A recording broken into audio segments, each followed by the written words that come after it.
నమస్కారం, welcome to I dream ధర్మ మార్గం కార్యక్రమానికి స్వాగతం. నేను మీ విజిత.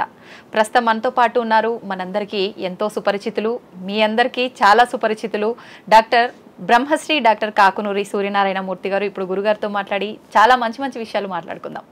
నమస్కారం గురుగారు. నమస్కారం అమ్మాయి. గురుగారు, ముందుగా మీకు దసరా శుభాకాంక్షలు. మీకు అలాగే మా ఐ డ్రీమ్ ప్రేక్షకులందరికీ దసరా శుభాకాంక్షలు.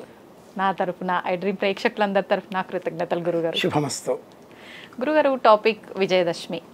అమ్మవారు రాక్షసుని సంహరించటం వలన ఆ విజయోత్సవంగా మనం విజయదశమి జరుపుకుంటామని చెప్పి పెద్దలు చెప్తూ ఉంటారు. ఏంటి విజయదశమి యొక్క విశిష్టత తెలియజేయండి. రాక్షసుడిని అనేదే సమస్య. ఒక్కడు కాదు, అనేకులు. రాక్షసత్వం మనలో ఉన్నటువంటి దుర్మార్గం.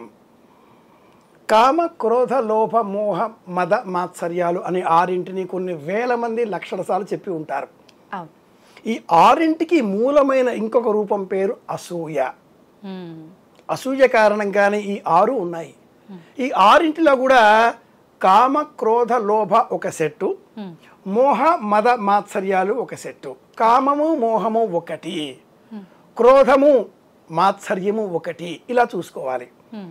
అమ్మవారు రాక్షస సంహారం చేసింది, విజయం సాధించింది.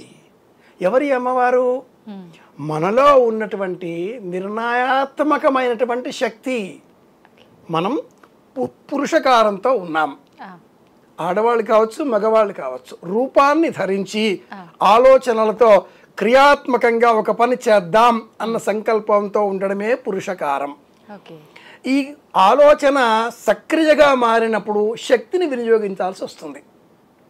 మీరంతా వింటున్నారు అంటే శక్తి, నేను చెబుతున్నాను అంటే శక్తి, ఈ ప్రసార మాధ్యమం శక్తి. కనుక ఈ శక్తి రూపంలో మనం విజయం పొందాలి అంటే పాజిటివ్గా మన ఆలోచనలు ప్రయాణించాలి, వ్యతిరేకం కాకూడదు. 9 రోజులు నవరాత్రులు అమ్మవారిని అంటే శక్తిని నవరూపాలతో అర్చించి అనేక నియమాలతో, మొదటి నియమం నేలపైన పడుకోవడం, రెండవ నియమం ఏకభుక్తం, మూడవ నియమం అబద్ధాలు ఆడకపోవడం, నాలుగవ నియమం సమాజంలో ఎవరికి కష్టం కలిగించకుండా ప్రవర్తించడం, ఐదవ నియమం పొరపాటుగా కూడా ఇతరుల వస్తువులను దొంగిలించకపోవడం, ఆరవ నియమం పొరపాటుగా కూడా ఇతరులకు నష్టం కలిగించే, కష్టం కలిగించే మాటలను ఇతరులతో, కొండెములు అంటాం, చాడీలు, పితీరులు చెప్పకపోవడం, ఎనిమిదవ నియమం అనవసరంగా ఇతరుల విషయాల్లో జోక్యం కలిగించకపోవడం, ఈ లాస్ట్ రెండు చాలా మంది చేస్తుంటారు. తొమ్మిదవ నియమం నేను పొందిన ఈ శక్తి ప్రపంచవ్యాప్తంగా అందరికీ మేలు కలగాలి అనే దీక్షతో ఉండడం. ఆలయం ఎవరిదన్నా కావచ్చు, ఆ దైవం చుట్టూ మనం తిరుగుతున్నాం. ఎందుకని? ఆలయం పెద్ద శక్తి అనుకుని, మనం చిన్న శక్తి కనుక. సూర్యుడు పెద్ద శక్తి కనుక సూర్యుని చుట్టూ చిన్న శక్తి అయిన భూమి తిరుగుతోంది. భూమి కంటే కూడా ఇంకా చిన్న శక్తి చంద్రుడు కనుక భూమి చుట్టూ తిరుగుతున్నాడు. ఇలా పెద్ద శక్తి చుట్టూ చిన్న శక్తి అనే ఆలోచన చేసి నవరాత్రులు ఈ నవ నియమాలతో ఉంటే విజయం సాధిస్తాం. అది 10వ రోజు. ఆ రోజు తప్పనిసరిగా దసరా నాడు శ్రవణ నక్షత్రం ఉంటుంది. శ్రవణము అంటే వినడం అని అర్థం. శుశ్రవ శుశ్రవసం, బాగా వినాలి. ఖగోళ విజ్ఞానం అంటే ఆస్ట్రానమీ, అస్ట్రాలజీ కాదు. అస్ట్రాలజీ ఆ ఫలితాలు చెప్పి కాసులు చేసుకునేది, అది సత్యమైంది కాదు అనే విషయం మనకు అనవసరం. ఖగోళ విజ్ఞానాన్ని పరిశీలించి శ్రవణము, ఎదుటివారు ఏం చెబుతున్నారో మనం వినే ఓపిక పెంచుకోగలిగితే అదే విజయం. మన వద్ద ఉన్న ఇన్ఫర్మేషన్ మన వద్దే ఉంటుంది. ఎదుటి వాళ్ళు ఏమైనా చెబుతూ ఉంటే అది కూడా వినేస్తున్నాం కాబట్టి నేర్చుకుంటామా లేదా తర్వాత సంగతి, వింటున్నాం ముందు. అప్పుడు మన వద్ద ఆ విషయం రెట్టింపు అవుతుంది. Energy, knowledge. అవసరం ఉంటే సమాధానం ఇస్తాం, లేదా నవ్వేసి ఊరుకుంటాం. ఇది విజయదశమి రహస్యం. బాగా వినడం నేర్చుకుందాం, ప్రశాంతంగా ఉందాం. శ్రవణ నక్షత్రం చంద్ర నక్షత్రం, అమ్మని గౌరవించే ప్రయత్నం చేద్దాం. సోదరి, కూతురు, అమ్మ అందరిలో కూడా శక్తిని గమనించే ప్రయత్నం చేద్దాం. విజయదశమి అంటే నవరాత్రులలో ఏ ఎనర్జీ మనం పొందామో ఆ పొందిన ఎనర్జీతో ప్రపంచానికి మేలు కలిగే పని చేయడం. మనం ఏం చేస్తున్నాం? జమ్మి చెట్టు దగ్గరికి వెళ్తున్నాం, సాయంత్రం పూజ చేస్తున్నాం, పాలపిట్ట చూస్తున్నాం, దేవాలయ దర్శనం చేస్తున్నాం, కొత్త బట్టలు వేసుకుంటున్నాం. ప్రజలందరికీ నా కొత్త బట్టలు చూశారా అని ప్రదర్శన ఎగ్జిబిషన్ చేస్తున్నాం. ఇంటికి వచ్చేసేసి అతి గుంభనంగా బంగారం అన్నట్లుగా ఆకాశింత జమ్మి ఆకు, చింత ఆకు వలె ఉండే చిన్నది, అలాగే రూపాయి కాసంతా ఉండే ఆరే చెట్టు కొమ్మ ఆకు కాస్త పెద్దగా ఉంటుంది. జమ్మి ఆకు, ఆరే చెట్టు, వెండి బంగారం, వాటిని అందించి నమస్కారం చేస్తున్నాం. నిజానికి జమ్మి చెట్టు బెరడుకు అనేక ఆయుర్వేద విలువలతో కూడుకున్న ప్రయోజనాలు ఉన్నాయి. జమ్మి చెట్టు బెరడు ఉడకబెట్టి ఆ నీరు స్వీకరిస్తే మహిళలకు సంబంధించిన మాసిక నియమాలలో వచ్చే దోషాలు తొలగిపోతాయి. ఆయుర్వేద రహస్యం. కృష్ణ యజుర్వేదంలో బ్రహ్మదేవుడు అగ్నిహోత్రుని పుట్టిస్తే అగ్నిహోత్రుడు బ్రహ్మనే కాల్చడం మొదలెట్టాట. దాంతో ఆ బ్రహ్మ వెంటనే జమ్మి చెట్టును సృష్టించడంతో అగ్నిహోత్రుడిని శమింపజేయగలిగాడు ఆ ఆకులతో. కనుక జమ్మి ఆకులలో విపరీతమైన వేడి ఉంటుంది. పూర్వకాలంలో అగ్నిని మతించాలి అంటే ఒక చెక్క ముక్క మీద ఇంకో చెక్క ముక్క పెట్టేసి ఇలా మతించేసేసి అగ్ని జ్వాజ్వల్యంగా తీసేవారు కదా. ఆ దిగువన ఉండే చెక్క ముక్క జమ్మి చెట్టు, ఎగువన ఉండే చెక్క ముక్క రావి చెట్టు. ఇలా ఈ జమ్మి చెట్టును పూజించడంలో అర్థం ఏమిటి అంటే మనలో ఉండేటటువంటి కోపము, ఆగ్రహము, అగ్నిహోత్ర స్వభావము తొలగిపోవాలి. అయితే గురుగారు కరెక్టే మీరు చెప్పింది, కానీ విజయదశమికి జమ్మి చెట్టుకే ఎందుకు కనెక్షన్? అదే చెప్పబోతున్నాను. 9 రోజుల ఉపవాస దీక్షలో ఉపవాసం ఉండి ఉండి ఉండి మనలో ఓపిక ఒక పతాక స్థాయికి చేరుతుంది. కొన్ని గంటలు ఓపికతో మనం ఉపవాసం ఉంటేనే నాకు కోపం రాదు కానీ అంటూ ఉంటాం. అలాంటిది 9 రోజులు వినే ఓపిక తెచ్చుకోవాలి. కనుక జమ్మి చెట్టు ఆధారం మహాభారతం, ఆధారం రామాయణం.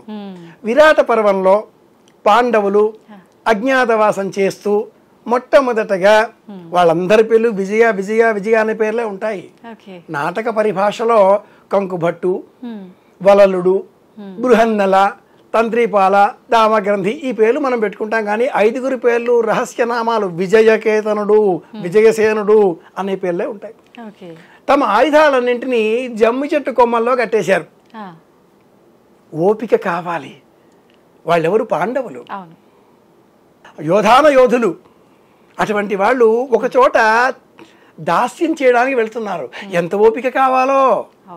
పైగా అర్జునుడు బృహన్నల, ఇంకెంత కావాలో ఓపిక. కనుక ధర్మరాజు కట్టేసి అబద్ధం ఆడాడు.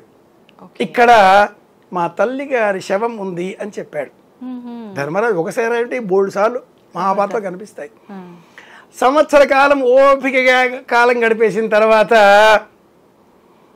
ఉత్తర గోగ్రహణం పేరిట దుర్యోధనాదులు మళ్ళీ యుద్ధానికి రావడంతో ఉత్త రాకుమారుడిని తన సారథిగా పెట్టుకుని ఉత్తరాకుమారుడిని అని మనం చెప్తూ ఉంటాం.